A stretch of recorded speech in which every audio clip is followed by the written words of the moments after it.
लंबे बालों वाली राजकुमारी का अनोखा लहंगा। फ्रांस राज की महारानी बहुत ही खूबसूरत थी। उसके सुनहरे लंबे बाल उसकी खूबसूरती पर चार चांद लगाती थी। पूरे देश में रानी जितना सुंदर कोई भी नहीं था।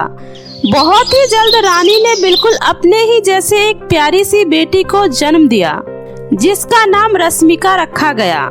ऐसे ही दिन बीत रहे थे, लेकिन समय के साथ साथ रानी को एक बहुत ही गंभीर बीमारी लग गई।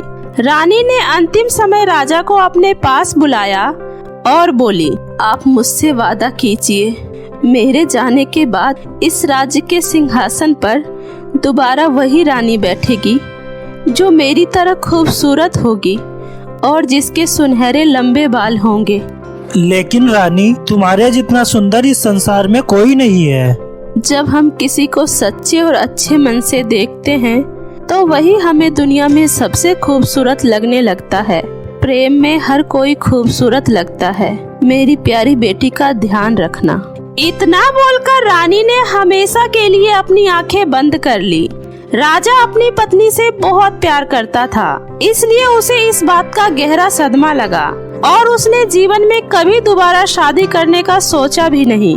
ऐसे ही कई साल बीत गए। एक दिन राजा की बहन प्रेमलता उससे मिलने आई। महाराज की जय हो। बहन, तुम मुझे भाई कहकर बुला सकती हो। ये लो, मेरी बेटी भी आ गई। ये है राजकुमारी रश्मिका। किसी की नजर न लगे मेरी बेटी को। भैया, ये तो एकदम अपनी माँ पर गई है। उसी के जैसे खूबसूरत और रेशम सुनहरे बाल हैं। ये तो सचमुच भाभी की ही छवि है। ये शब्द जब राजा ने अपनी बहन के मुंह से सुना तो उसे अपनी पत्नी को मरते वक्त दिया वचन याद आ गया और वो राजा एक फैसला करता है। राजा ने अपने पूरे दरबारियों को अपने दरबार में बुलाया। महारानी ये चाहती थी कि जो महिला उसकी तरह सुंदर हो वही इस राज्य की रानी बनेगी। इसलिए मैं ये घोषणा करता हूँ कि मेरी बेटी रश्मिका, जो कि दिखने में ठीक अपनी माँ की परछाई है, अब से वही इस राज्य की रानी बनेगी और उसका विवाह मेरे दोस्त के बेटे विराज के साथ होगा। जब यह फैसला रश्मिका ने सुना तो वो ये सुनकर बिल्कुल भी खुश नहीं थी। वह यह शादी नहीं करना चाहती थी और शादी से बचने के लिए उसने एक तरकीब निकाली। पिताजी, ये सब क्या है? मैं ये क्या सुन रही हूँ? मैं तो बस वही कर रहा हूँ जो तुम्हारी माँ की अंतिम इच्छा थी। पर पिताजी, मैं किसी ऐसे इंसान से शादी नहीं करूँगी जिसे मैं जानती तक नहीं हूँ। बेटी, मैंने कहा ना, ये तुम्हारी माँ की ही इच्छा थी। लेकिन अब बस बहुत हुआ। अब मैं इसके आगे कुछ भी नहीं सुनना चाहता हूँ। ये मेरा आखिरी फैसला है। ठीक है, मैं विराज से शादी करने को तैयार हूँ, लेकिन मेरी भी एक शर्त है। तुम्हारी सभी शर्तें मुझे मंजूर है। बताओ तुम्हें क्या चाहिए? मुझे एक ऐसा लहंगा चाहिए जो जंगल के 1000 चीजों से बना हो, लेकिन बिना किसी फूल, किसी पक्षी और किसी जानवर को हानि पहुँचाए। बस इतनी सी बात? बेटी, तुम्हारी हर एक इच्छा को पूरी की जाएगी। राजा ने अपने राज्य के सबसे बढ़िया बुनकरों को बुलाया और उससे उस अनोखे लहंगे को बनाने को कहा। साथ ही राजा ने अपने खास सिपाही को उन बुनकरों की मदद करने के लिए कहा। इधर राजकुमारी यह सोचकर खुश हो रही थी कि उसने कोई असंभव सी चीज की मांग की है, इसलिए अब उसे विराज से शादी नहीं करनी होगी। लेकिन इधर बुनकरों की मेहनत रंग ले आई। बुनकर उस अनोखे से लहंगे को बनाने में कामयाब हो गए। उन्होंने उस लहंगे को सूखे पत्तों तथा पक्षी के टूटे पंख से तैयार किया, वो भी बिना किसी को नुकसान पहुंचाए। उसके बाद राजा अपनी बेटी रश्मिका के पास गया और बोला, मेरी प्यारी बेटी, तुम्हारा अनोखा लहंगा बनकर तैयार है। अब तुम्हारा विवाह विराज से होगा। पर पिताजी, मैं किसी ऐसे इंसान से कैसे विवाह कर सकती हूँ जिसे मैं जानती तक नहीं हूँ? तुमने वादा किया था। पिताजी, ये कोई बात नहीं हुई। अगर माँ के कहे अनुसार आप पूरे देश में माँ जितनी सुंदर महिला को नहीं ढूंढ पाए, इसका कारण ये है कि हम जिससे प्रेम करते हैं उससे ज्यादा सुंदर हमें और कोई नजर नहीं आता है। माँ के कहने का मतलब बस यही था। आपको याद है ना, माँ ने ये भी कहा था कि प्रेम में लोग सुंदर नजर आते हैं। बताइए ना पिताजी। अब बस बहुत हुआ। अगर तुम्हें अपनी माँ से जरा सा भी प्यार है तो तुम्हें अपनी माँ की इच्छा पूरा करना ही होगा। और कल ही पूरे सभा में तुम्हारी शादी होने वाली है, समझ गई? इतना बोलकर राजा वहाँ से चला जाता है। इधर राजकुमारी एक ऐसे इंसान से कभी शादी नहीं करना चाहती थी जिसे वो जानती तक नहीं थी, तो उसने इस शादी से बचने के लिए महल से दूर चले जाने का फैसला किया और रात में महल से भाग गई। मुझे माफ कर देना पिताजी, लेकिन एक दिन आप मुझे अवश्य ही समझेंगे। राजकुमारी ने अपने लंबे सुनहरे बाल लपेटे और उस अनोखे लहंगे से अपना पूरा शरीर ढक लिया और घोड़े पर सवार होकर वहाँ से काफी दूर निकल गई। चलते चलते वो थककर एक जंगल के खोखले पेड़ के नीचे सो गई। वो जिस जंगल में थी उस देश का राजकुमार वहाँ से गुजर रहा था। तभी उसकी नजर पेड़ के नीचे सो रही एक अजीब सी लड़की पर पड़ी, जिसने एक अजीब तरह का लहंगा पहन रखा था। कौन हो तुम और इस तरह जंगल में क्यों सो रही हो? मैं एक गरीब लड़की हूँ, मेरा इस दुनिया में कोई नहीं है। ठीक है, तुम मेरे साथ मेरे महल में चलो, तुम्हें वहाँ काम मिल जाएगा।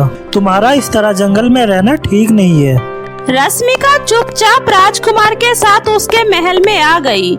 रश्मिका को वहाँ रसोई में काम करने का काम मिल गया और रश्मिका बिना किसी को अपनी पहचान बताए चुपचाप नौकरों की तरह वहाँ पर काम करने लगी। ऐसे ही कई महीने बीत गए। एक दिन राजकुमार ने अपने महल में एक भव्य समारोह रखा। सब तैयारी हो जाने के बाद दावत शुरू हुई। रश्मिका ने महल के हेड रसोइये से पूछा, मैम, मैंने सारा काम कर दिया है, क्या मैं सभा में जाकर छुपकर वहाँ का नृत्य देख सकती हूँ? मैं आपसे वादा करती हूँ, मैं समारोह में प्रवेश नहीं करूँगी। ठीक है, चली जाओ, लेकिन आधे घंटे में वापस आ जाना। उसके बाद रसोई का सारा राख साफ कर देना। आपका बहुत बहुत धन्यवाद, मैं जल्दी आ जाऊंगी। इतना बोलकर रश्मिका अपने कमरे में गई और अपने मुंह हाथ से कालिक को साफ किया और अपना गंदा सा अनोखा लहंगा उतारा और अपने सुनहरे लंबे बाल खोले और दूसरा गाउन पहनकर समारोह में चली गई। जैसे ही वो समारोह में दाखिल हुई, हर कोई उसकी सुंदरता को देखकर हैरान रह गया। राजकुमार ने भी उस सुंदर राजकुमारी को देखकर तुरंत उसे अपने साथ नाचने के लिए आमंत्रित किया और दोनों साथ में नृत्य करने लगे। ऐसे ही आधा घंटा बीत गया।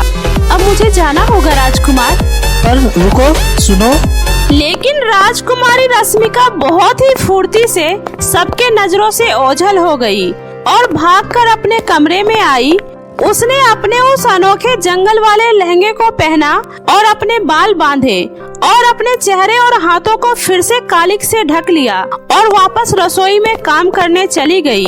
मैं आ गई हूँ मैम, अब मैं जल्दी से रसोई का राख साफ कर देती हूँ। नहीं, राख की सफाई तो बाद में भी हो जाएगी, अभी राजकुमार के लिए पहले सूप बना दो। ठीक है मैम। रश्मिका ने राजकुमार के लिए सूप तैयार किया। उसने उस प्याले के अंदर अपने बालों में लगाने वाला क्लिप डाल दिया और उसके ऊपर से सूप डाल दी। राजकुमार ने इससे पहले कभी भी इतना स्वादिष्ट सूप नहीं पिया था। राजकुमार को वो बालों की क्लिप भी मिली। राजकुमार ने रसोइयों को अपने पास बुलाया। क्या आज रात मेरे लिए तुमने सूप बनाया था? जी हाँ महाराज, रसोई का सारा खाना बनाने की जिम्मेदारी मेरी ही है। हाँ, वो तो ठीक है। क्या लेकिन सच में ये सूप तुमने बनाया है? ये सूप तो यकीनन तुम्हारे हाथों का बना नहीं लगता। क्या सूप में कोई समस्या थी राजकुमार? हाँ, ये सूप वैसे तो बिल्कुल नहीं है जैसा मैं बरसों से पीते आ रहा हूँ। ये वाकई अब तक का सबसे जबरदस्त सूप है। माफ करिएगा राजकुमार, ये सूप रसोई की नई नौकरानी ने बनाया है। उसे बुलाया जाए। उसके बाद रश्मिका को राजकुमार से मिलने बुलाया गया। क्या यह सूप तुमने बनाया है? जी हाँ महाराज। क्या ये बालों की क्लिप तुम्हारी है?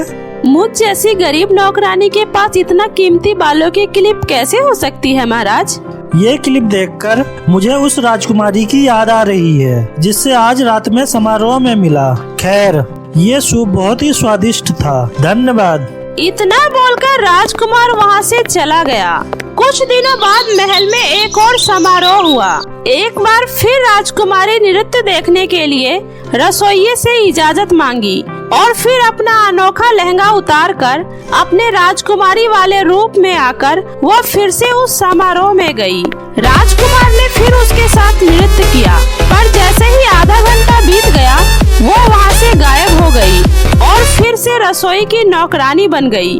मैं आ गई मैम, अब बताइए क्या करना है? अब बस जल्दी से राजकुमार के लिए सूप बना दो। ठीक है मैम। इस बार रश्मिका ने अपनी चूड़ी निकाली और सूप के प्याले में डाल दिया और ऊपर से सूप डाल दी ताकि चूड़ी दिखे नहीं, और उसे राजकुमार के पास भिजवा दिया।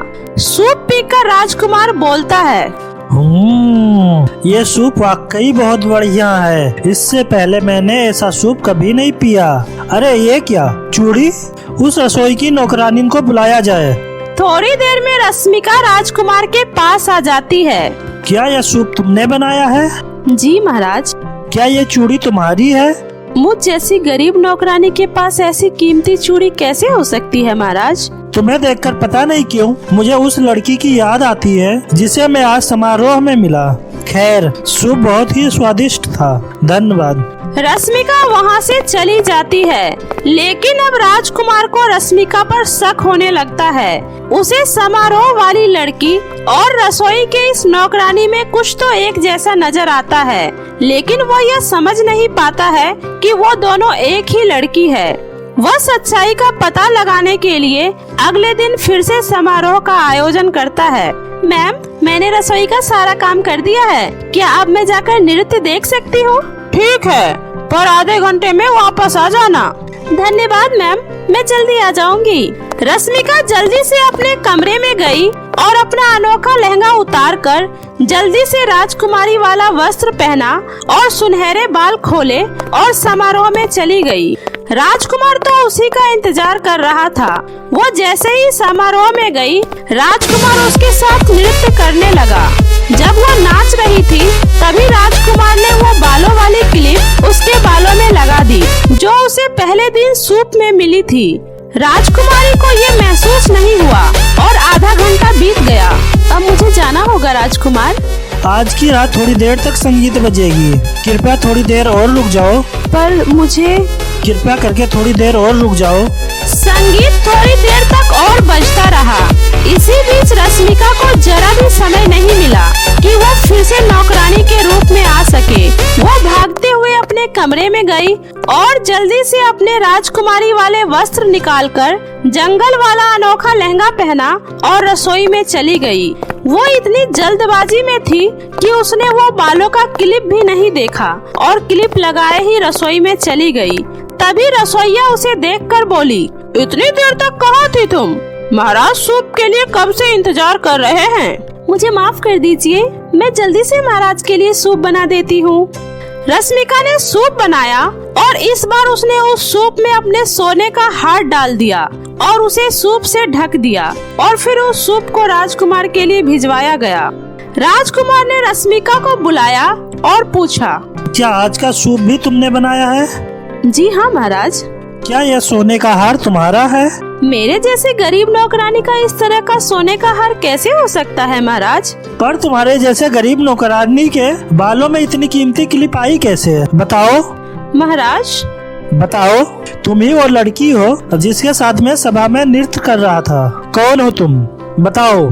उसके बाद राजकुमारी ने राजकुमार को अपने जीवन के बारे में सब कुछ बताया। सब सुनने के बाद राजकुमार कहता है, तुमने मुझे ये सब क्यों नहीं बताया? तुमने समारोह वाले दिन मुझे सच क्यों नहीं बताया?